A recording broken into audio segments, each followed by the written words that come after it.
നമസ്കാരം. പ്രധാന വാർത്തകൾ.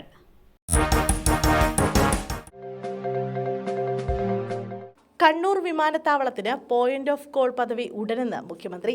യോഗം പ്രഹസനമെന്ന് ഓഹരി ഉടമകൾ. കണ്ണൂർ വിമാനത്താവളത്തിന് പോയിന്റ് ഓഫ് കോൾ പദവി ഉടൻ ലഭിക്കുമെന്നാണ് പ്രതീക്ഷയെന്ന് മുഖ്യമന്ത്രി പിണറായി വിജയൻ. പ്രധാനമന്ത്രിയുമായി ഇക്കാര്യം സംസാരിച്ചെന്ന് കിയാൽ ഓഹരി ഉടമകളുടെ വാർഷിക പൊതുയോഗത്തിൽ മുഖ്യമന്ത്രി പറഞ്ഞു. ഒരു വിഭാഗം ഓഹരി ഉടമകളുടെ പ്രതിഷേധത്തിനിടെയാണ് ഓൺലൈനായി യോഗം ചേർന്നത്.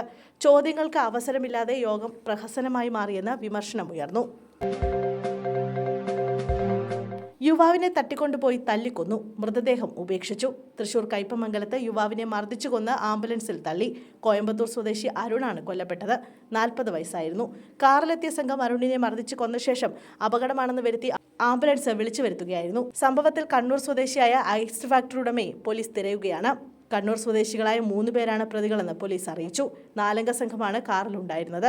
കണ്ണൂർ സ്വദേശിയായ ഐസ് ഫാക്ടറി ഉടമയ്ക്ക് 10 ലക്ഷം രൂപ അരുൺ നൽകാനുണ്ടായിരുന്നു. ഇത് തിരിച്ചുപിടിക്കാൻ വേണ്ടി പാലിയേക്കര ടോൾ പ്ലാസയ്ക്ക് സമീപത്ത് നിന്ന് അരുണിനെയും സുഹൃത്തിനെയും തട്ടിക്കൊണ്ടുപോയി. അരുണിന്റെ സുഹൃത്ത് ശശാങ്കനും മർദ്ദനമേറ്റു. വട്ടണാത്തറയിൽ എസ്റ്റേറ്റിനകത്ത് ഇരുവരെയും ബന്ദിയാക്കി മർദ്ദിച്ചു. അരുൺ കൊല്ലപ്പെട്ടതോടെ മൃതദേഹം കയ്പമംഗലത്തെത്തിച്ച് ആംബുലൻസ് വിളിച്ചു വരുത്തി മൃതദേഹം ഉപേക്ഷിക്കുകയായിരുന്നു എന്നാണ് പോലീസ് പറയുന്നത്. പോലീസ് സ്റ്റേഷനിലെത്തിയ കാട്ടാനയെ തുരത്തിയത് പോലീസ് സൈറൻ ഉപയോഗിച്ച്. കാട്ടാന പോലീസ് സ്റ്റേഷനിലെത്തി. ഒടുവിൽ കാട്ടാനയെ തുരത്തിയത് പോലീസ് സൈറൻ. ഇന്നലെ രാത്രി പോലീസ് സ്റ്റേഷനിലെത്തിയ കാട്ടാനയെ തുരത്താൻ പോലീസ് ഉപയോഗിച്ചത് ജീപ്പിന്റെ സൈറൻ. ആതിരപ്പള്ളി പോലീസ് സ്റ്റേഷനിലാണ് കാട്ടാന എത്തിയത്. വളപ്പിൽ നിന്ന് തെങ്ങിൽ നിന്ന് പട്ട വലിച്ചു തിന്ന ശേഷം സ്റ്റേഷന്റെ മുന്നിൽ നിന്ന് ആനയെ പോലീസ് സൈറൻ ഉപയോഗിച്ച് തുരത്തുകയായിരുന്നു. വന്യമേഖലയോട് ചേർന്നുള്ള ഈ പ്രദേശങ്ങളിൽ കാട്ടാന ശല്യം പതിവാണ്. ഭൂചലനം, പിന്നാലെ സുനാമി തിരകളും. ജപ്പാനിൽ വിദുര ദ്വീപ് മേഖലയായ ഇസുവിൽ 5.6 തീവ്രതയിൽ ഭൂചലനം.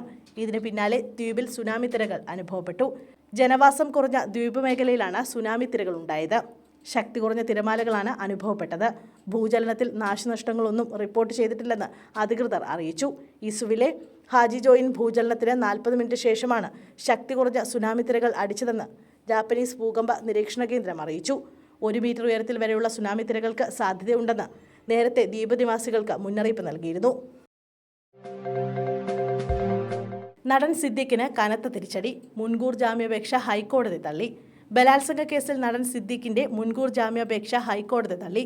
തിരുവനന്തപുരം മ്യൂസിയം പോലീസ് രജിസ്റ്റർ ചെയ്ത കേസിലാണ് മുൻകൂർ ജാമ്യാപേക്ഷ നൽകിയത്. ഇതാണ് ഹൈക്കോടതി തള്ളിയത്.